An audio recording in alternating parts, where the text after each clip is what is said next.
নমস্কাৰ পুনৰ এবাৰ আপোনালোক সকলোকে স্বাগতম জনাইছোঁ মোৰ ইউটিউব চেনেললৈ। মই পুনৰ এটা নিৰ্বাচনৰ লগত জড়িত ভিডিঅ' লৈ আহিছোঁ আজি আকৌ। আৰু আমাৰ পঞ্চায়ত ইলেকশ্যনৰ লগতে জড়িত এই ভিডিঅ'টো। আৰু আমি সকলোৱে জানো অলৰেডি বিভিন্ন পৰ্যায়ত ভোট গ্ৰহণ হৈ গ'ল কিছুমান ডিষ্ট্ৰিক্টত, আৰু 7 মে তাৰিখে বহুকেইখন ডিষ্ট্ৰিক্টত হ'ব। মোৰ ভিডিঅ' আপলোড দিয়াত অকণমান দেৰি হ'ল, তাৰ বাবে মই ক্ষমা বিচাৰিছোঁ। আজিৰ এই ভিডিঅ'টোত মই দুখন খুব ইম্পৰ্টেণ্ট ফৰ্ম, মানে বেলট পেপাৰ একাউণ্ট আৰু পেপাৰ চিল একাউণ্ট কেনেদৰে ফিল আপ কৰা হয় সেইটো মই আপোনালোকৰ সৈতে শ্বেয়াৰ কৰিম। আৰু ইয়াতে এই দুটা কপি আপোনালোকে কিন্তু জেৰক্স কৰি হওক বা কিছুমানে মোবাইলতো ফটো মাৰি লৈ যায়, পুলিং এজেণ্টসকলক দি থৈ আহিব লাগিব। মানে জেৰক্স কপি এটা দি থৈ আহিব লাগিব বেলট পেপাৰ একাউণ্ট আৰু পেপাৰ চিল একাউণ্টৰ। এতিয়া চাব আপোনালোকে, ইয়াতে চাব ওপৰত নিৰ্বাচন আছে, পঞ্চায়ত ইলেকশ্যন নিৰ্বাচন, ইয়াতে নামটো লিখিব লাগিব। ইয়াতে আপোনালোকে নামটো দিব লাগিব। এতিয়া জিলা পৰিষদ সমষ্টিৰ নং আৰু নাম এইখিনি আপোনালোকে তাতে পাই যাব, প্ৰথম দিনাই পাই যাব। আপোনালোকে যিটো পুলিং ষ্টেচনত আপোনালোকৰ ডিউটি পৰিব, তাতে গোটেই ডিটেইলছখিনি আপোনালোকে পাই যাব, আঞ্চলিক পঞ্চায়তৰ নং আৰু নাম। গতিকে নংটো লিখিব, ধৰক 12 নং কদমতলী এনেকুৱা, মই এটা উদাহৰণ দিছোঁ জাষ্ট। তেতিয়াহ'লে লিখিব ইয়াতে 12, ইংৰাজীতে লিখিব 12 সংখ্যাটো 12 নং কদমতলী, 12 নং কদমতলী এনেকৈ লিখিব। আৰু গোটেইখিনি নিলিখোঁ, মই বাৰু দেখাই দিলোঁ। গাঁও পঞ্চায়তৰ লিখিব ইয়াতে নং আৰু নাম, গাঁও পঞ্চায়ত সমষ্টিৰ নং আৰু নাম, ভোট গ্ৰহণ কেন্দ্ৰৰ নং আৰু নাম পুলিং ষ্টেচনৰ। কিন্তু ইয়াতে লক্ষ্য কৰিব, ভোট গ্ৰহণ কেন্দ্ৰৰ নং বুলি কওঁতে ধৰক কেতিয়াবা লেফ্ট এণ্ড ৰাইট থাকে, গতিকে আপোনালোকে লেফ্ট এণ্ড ৰাইট সেই বস্তুটো মেনশ্যন কৰিব ইয়াতে, লেফ্ট বা ৰাইট। কেতিয়াবা দুটা থাকে, ধৰক কোনোবা এটা স্কুলতে পঢ়িলে আপোনালোকে তাতে লেফ্ট এণ্ড বাওঁ শাখা আৰু সোঁ শাখা থাকে, লেফ্ট এণ্ড ৰাইট সেইটো মেনশ্যন কৰিব। ধৰক 12 L12 এনেকৈ দিব লেফ্ট, তাৰপিছত নামটো দিব, ভোট গ্ৰহণ কেন্দ্ৰটোৰ নামটো দিব। এতিয়া আপোনালোকে চাব ইয়াতে ক্ৰমিক নং মুঠ বুলি আছে, অংশ 1 পাৰ্ট 1, প্ৰাপ্ত বেলট কাগজৰ সংখ্যা।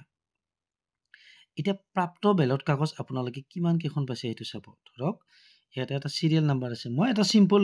এটা উদাহৰণ দিছোঁ। ধৰক 1ৰ পৰা 0001 এনেকুৱা বা 1000লৈ দিলে, ইয়াত 1000লৈ ইয়াতে দিলে আপোনালোকে, ঠিক আছে। তেতিয়াহ'লে ইয়াতে মুঠটো লিখিব লাগিব, কিমান হ'ব? 1000 হ'ব, 1000 হ'ব। ব্যৱহাৰ নোহোৱা বেলট কাগজ, এতিয়া খুব ইম্পৰ্টেণ্ট এটা মনত ৰাখিব, ব্যৱহাৰ নোহোৱা বেলট কাগজ বুলি কৈছে। কিন্তু ভোটদাতাক নিদিয়াখিনিয়ে আমাৰ ব্যৱহাৰ নহ'ব। কিন্তু ব্যৱহাৰ নোহোৱাৰো আকৌ দুটা কেটেগৰী আছে। ধৰক প্ৰিজাইডিং অফিচাৰে ছিগনেচাৰ কৰি থৈছে, ইমানটো একুৰেট নাজানে তেখেতে যে ইমান হ'ব ইমান হ'ব, কেতিয়াবা অকণমান ধৰক বেছিকৈ চহী কৰি পালে 3, 4, 5খন ৰৈ গ'ল বা 100খনে ৰৈ যাব পাৰে, একো ডাঙৰ কথা নহয়। গতিকে সেইকাৰণে 2 নম্বৰ কোড দিয়া আছে যে ভোটদাতাক নিদিয়া বুলি কৈছে। এতিয়া প্ৰথম অপশ্যনটো আছে প্ৰিজাইডিং বিষয়াত চহী কৰা। এই কিমান নম্বৰৰ পৰা কিমান নম্বৰলৈ, ধৰক 700 ভোট গৈছে, 700 ভোট যোৱাৰ পিছত 700ৰ পৰা 750 চহী কৰিছিল তেখেতে, গতিকে 700 to 750লৈ তেখেতৰ ৰৈ গ'ল। ইয়াতে লিখিব লাগিব 700 to কিমান 750লৈ তেখেতৰ ৰৈ গ'ল। গতিকে কিমান কেইখন ৰ'ল? 700ৰ পৰা 750 হ'লে তেখেতৰ ৰ'ল 50খন ৰৈ গ'ল। ইয়াতে চহী কৰা 50খন তেখেতৰ ৰৈ গ'ল। এতিয়া চাব খ নম্বৰ প্ৰিজাইডিং বিষয়া চহী নকৰা। এতিয়া 750লৈকেতো হ'লে, গতিকে 250খন থাকিল। গতিকে কিমানৰ পৰা হ'ব এইটো? তেতিয়া 750ৰ পৰা একেবাৰে 1000লৈকে হ'ব, 750ৰ পৰা 1000লৈকে হ'ব। মুঠ কিমানখন ৰৈ গ'ল? 250খন একেবাৰে প্ৰিজাইডিং অফিচাৰে ছিগনেচাৰ নকৰা ৰৈ গ'ল, আৰু 50খন তেখেতে ছিগনেচাৰ কৰা ৰৈ গ'ল। আৰু তাৰমানে কি 700খন ইউজ হ'ল, মানে ভোট দিলে 700খন, মানে ভোটদাতাই ইউজ কৰিলে এইখিনি। তাৰপিছত নেক্সটটোত চাব আপোনালোকে, নেক্সট পেজত কি আছে। নেক্সট পেজত আছে ক আৰু খ। এতিয়া বুজি পালে, ক মানে হ'ল আমাৰ প্ৰিজাইডিং বিষয়ে চহী কৰা কেইখন ৰৈ গ'ল আমাৰ কিমান ৰৈছিলে 700 পৰা 750 টা মানে প্ৰিজাইডিং বিষয়াই চহী কৰা ৰৈছিলে 50খন ঠিক আছে তাৰ পিছত ইয়াত সৰি মই 50টো লিখিব নালাগিছিল ইয়াতে ক আৰু খ কৈছে যেহেতু ইয়াতে হ'ব প্ৰিজাইডিং বিষয়াই চহী কৰা আৰু নকৰা ক আৰু খ গতিকে চহী কৰা নকৰা মিলি কিমান কেইখন ৰ'ল ইয়াতে আপোনালোকে ইয়াতে হয়তো হেৰিটো দেখাব পাৰে যেহেতু দুই ঠাইত আছে আপোনালোকে ক যোগ খ বুলি আছেতো একো ডাঙৰ কথা নহয় ইয়াতে আপোনালোকে 50 যোগ চহী একেবাৰে নকৰা ৰৈছিলে 250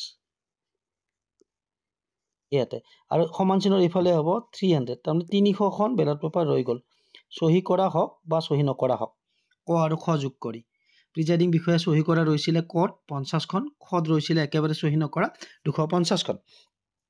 ভোট গ্ৰহণ কেন্দ্ৰত ব্যৱহৃত মুঠ বেলট কাগজৰ সংখ্যা 1 - 2 = 3 দিয়া আছে এতিয়া চাব আপোনালোকে 1ত কি আছিলে আমাৰ 1ত আছিলে মানে বেলট কাগজ কিমান মানে তেখেতসকলে লাভ কৰিছিল এইদিনাখন মেটেৰিয়েল কাউণ্টাৰৰ পৰা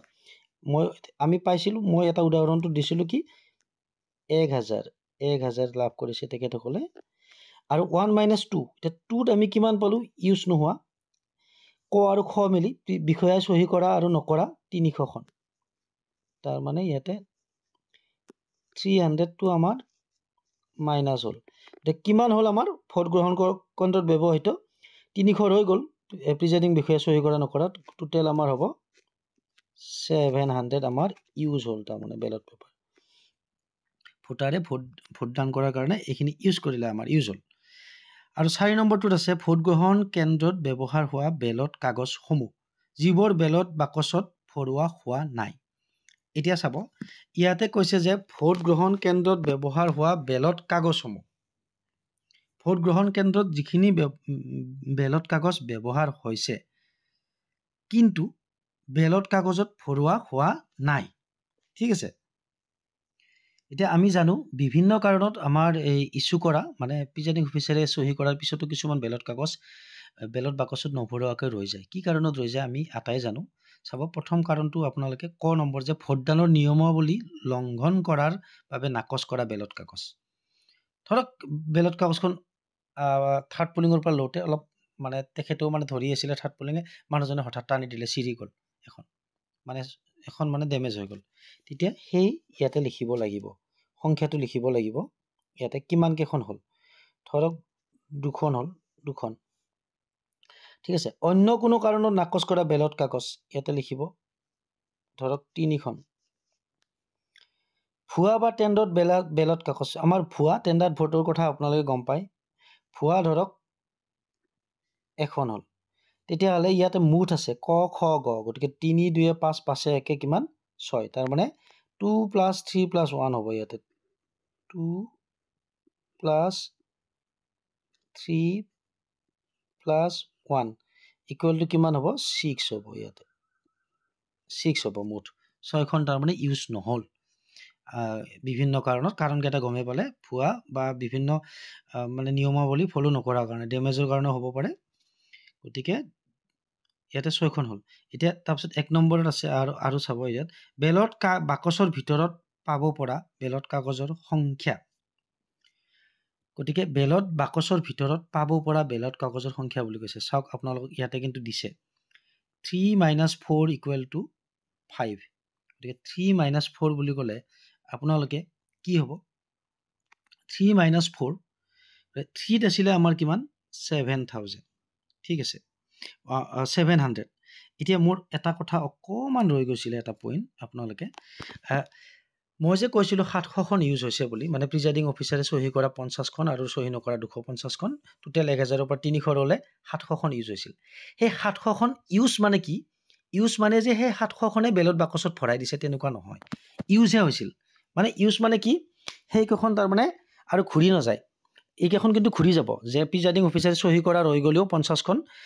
ৰিটাৰ্ণ দিব লাগিব খামত ভৰাই আৰু চহী নকৰা 250খনো ৰিটাৰ্ণ দিব লাগিব কিন্তু এইকেইখন ঘূৰি গ'লেও বেলেগ কাগজত যাব কিন্তু এইকেইখন ইউজ বুলি দেখাব যদি কোনোবাখন চিৰিও গৈছে ডেমেজ হৈছে বা কোনোবা টেণ্ডাৰ বেলট কাগজ ওলাইছে সেই টেণ্ডাৰ বেলট ফৰ্মত আপোনালোকে এই অন্তৰ্ভুক্ত কৰি ৰিটাৰ্ণ দিব লাগিব গতিকে সেইটো ইউজতে ধৰা হয়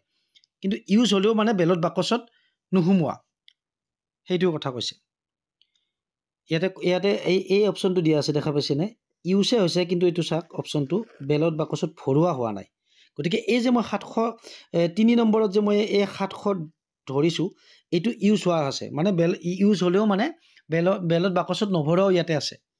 এতিয়া বেলট বাকচত ভৰোৱা কিমান হ'ল সেইটো ওলাব লাগিলে ইয়াতে কৈছে 3 - 4 এইটো চাওক 3 - 4 3 আছিলে কিমান আমাৰ ইউজ হোৱা আছিলে কিমান 700 -4 4 মানে কিমান 4 আছিলে আমাৰ টোটেল কিমান 6খন আমাৰ ডেমেজ হৈছে গতিকে 6খন ইউজ হৈছে যদিও বেলট বাকচত ভৰোৱা নাই গতিকে আমাৰ হ'ব কি 694 হ'ব 694 খনহে বেলট বাকচত যিদিনাখন গণনাৰ দিনাখন বেলট বাকচটো খুলিলে 694 খনহে তাতে পাব 6খন মানে আমাৰ খামত ৰিটাৰ্ণ দিব লাগিব আৰু ইয়াতে তাৰিখটো দিব এইটো আৰু প্ৰিজাইডিং বিষয়ৰ সিগনেচাৰ ইয়াতে লাগিব ঠিক আছে গতিকে এইখন আছিলে আমাৰ বেলট পেপাৰ একাউণ্ট এতিয়া আমি পেপাৰ সিল একাউণ্টখন আমি চাম এতিয়া এইখন চাব পেপাৰ সিল একাউণ্ট কাগজৰ সিল মোহৰৰ হিচাপ তাৰ পাছত ইয়াতে চাব গাঁও পঞ্চায়তৰ নাম আছে গাঁও পঞ্চায়ত সমষ্টিৰ নাম ভোট গ্ৰহণ কেন্দ্ৰৰ নম্বৰ আৰু নাম এইখিনি আপোনালোকে ফিল আপ কৰিব লাগিব এতিয়া চাব ব্যৱহৃত বেলট বাকচৰ ক্ৰমিক নং এতিয়া ধৰক 3টা বাকচ দিছে আপোনালোকৰ এটা ইউজ হৈছে ইয়াতে লিখিব লাগিব 1 হলে 1/3 লিখিব লাগিব যদি ধৰক 3টা দিছে 1/3 দুটা হলে 1/2 বুলি লিখিব লাগিব বেলট বাকচৰ নম্বৰ এটা নম্বৰ থাকে সিৰিয়েল নম্বৰ বাকচটোত সেইটো নম্বৰটো তাৰমানে তাতে কাটিং কৰা থাকে আমাৰ বাকচটোত সেইটো নম্বৰটো ইয়াতে লিখি দিব লাগিব এইখিনিত ঠিক আছে ব্যৱহাৰ কৰা কাগজৰ মোহৰৰ ক্ৰমিক নম্বৰ এতিয়া আমি যে পেপাৰ সিলটো পাম এতিয়া বহুতে মানে গ্ৰীণ পেপাৰ সিল বুলি কয় এবাৰ হয়তো ব্লু ইউজ কৰিব পাৰে কালাৰটো যিয়ে নহওক পেপাৰ সিল মুঠতে এই পেপাৰ সিলৰ এটা নম্বৰ থাকে ধৰক আপোনালোকক 4টা দিছে প্ৰথম আপোনালোকে এটা বাছনি কৰিলে এই তাৰে নম্বৰটো ইয়াতে দিব লাগিব আৰু যদি কিবা কাৰণ সেইটো আপোনালোকে যেতিয়া পেপাৰ সিলটো আপোনালোকে বেলট বাকচত যেতিয়া সোমাওতে ধৰক চিৰি গ'ল কিবা কাৰণ ডেমেজ হৈ গ'ল তেতিয়া নেক্সটটো ইউজ কৰিলে নেক্সটৰ ক্ৰমিক নম্বৰটো ইয়াত দিব লাগিব কিন্তু ডেমেজ পেপাৰ সিলটো কিন্তু এই যেটো আপোনালোকে প্ৰথম ইউজ কৰিছিল তাৰ ক্ৰমিক সংখ্যাটো কিন্তু লিখি ৰাখিব লাগিব এখন প্ৰপত্ৰ আছে আৰু হয়তো এই ফৰ্মখনতে শেষৰ ফালে থাকিব পাৰে আৰু ইয়াতে ৰিমাৰ্কছত আছে মন্তব্য এটো আপোনালোকে নিদিলেও কথা নাই মন্তব্যৰ খাতত আছে কিবা দিব পাৰে আপোনালোকে আৰু পেপাৰ সিলখন ইউজ কৰোতে আপোনালোকে গমে পাইছে যেটো ফুটাৰে মানে পেপাৰ সিলখন দেখা পোৱা থাকিব তাতে আপোনালোকে ডিস্টিংগুইশ সিলটো মাৰিব মানে যেটো মানে সেন্টাৰ নামটো থাকে যেটো এটা ডিস্টিংগুইশ সিল দিয়ে যে প্ৰিজাইডিং অফিচাৰক আৰু উলটা পিঠিত আপোনাৰ সহি পুলিং বিষয়াসকলৰ সহি আৰু লগতে পুলিং এজেন্টসকলৰ সহিটো ল'ব এইখিনি আছে তাৰপিছত নেক্সট আপোনালোকৰ ফিল আপ হৈ গ'ল ভোট বেছি আছে ধৰক আৰু এটা ইউজ কৰিব লগা হ'ল তেতিয়া 2/2 লিখিব কিন্তু 3টা দিলে কিন্তু আপোনালোকে 2/3 লিখিব লাগিব ধৰক 3টা দিছে এটা ইউজ নোহোৱাকে থাকিবতো গতিকে দুটা দিলে 2/2 আৰু এটাই যদি দিলে 1 বুলি লিখিলে হ'ব 1/1 বুলি লিখিলেও কথা নাই তাৰপিছত পুনৰ হে একে হ'ব বেলট বাকচৰ ক্ৰমিক নম্বৰটো দিব লাগিব তাতে যেটো কাটিং কৰা থাকে বাকচটোত আৰু যেটো আৰু আমি আকৌ পুনৰ আৰু এটা ইউজ কৰিম নহয় পেপাৰ সিল ইয়াতে নম্বৰটো দিব লাগিব আৰু পুনৰ একে প্ৰসেস ডিস্টিংগুইশ সিল ওপৰত মাৰিব লাগিব আৰু সহি ল'ব লাগিব বেক সাইডত আপোনাৰ পুলিং এজেন্ট আৰু পুলিং বিষয়াসকলৰ তাৰ পিছত নেক্সট পেজত আমি কি আছে এতিয়া চাই লম আকৌ এতিয়া ইয়াতে নেক্সট আছে খ অংশত যোগান ধৰা কাগজৰ মুঠ সিল মোহৰৰ সংখ্যা ধৰক আপোনালোকক 4টা দিছে তেতিয়া হলে মুঠ সংখ্যাত 4 লিখিব লাগিব ইয়াতে পেপাৰ সিল কেটা দিছে 4টা আৰু ক্ৰমিক নম্বৰ কিটা কিন্তু ইয়াতে লিখিব লাগিব আপোনালোকে প্ৰথমটো এনেকে দ্বিতীয়টো এনেকে তৃতীয়টো এনেকে লিখি ল'ব লাগিব এইকিটা আপোনালোকে এখন বহি বনাই ল'ব বহিত অলৰেডি লিখি ল'ব আৰু কোন দুটা আপোনালোকে ইউজ কৰিব ইয়াতে টিক দি থলে হ'ল বা ইউজ কৰাৰ পিছতো দিলে হ'ব টিক তেতিয়া হলে ভাল কৰবাত ফিল আপ কৰাৰ সময়ত আপোনালোকে এই যদি ক্ৰমিক নম্বৰটো তাতে আৰু চাব প্ৰয়োজন নাই পেপাৰ সিলখনটো ইউজে কৰিলে অলৰেডি গতিকে আপোনালোকে লিখাৰ পৰা তাতে চাই ইয়াতে ফিল আপ কৰিব পাৰিব তাৰ পিছত চাব বেলট বাকচত ব্যৱহাৰ কৰা সিল মোহৰৰ সংখ্যা ধৰক দুটা বাকচ মই দুটা বুলি কৈছো এটাৰ কথা নকও এটা হলেতো এটাই হ'ব দুটা বাকচ ইউজ কৰিলে দুটা সিল বেলট বাকচত ব্যৱহাৰ কৰা সিল মোহৰৰ সংখ্যা ধৰক দুটা তেতিয়া হলে ইয়াতে ক্ৰমিক নম্বৰ দুটা দিব লাগিব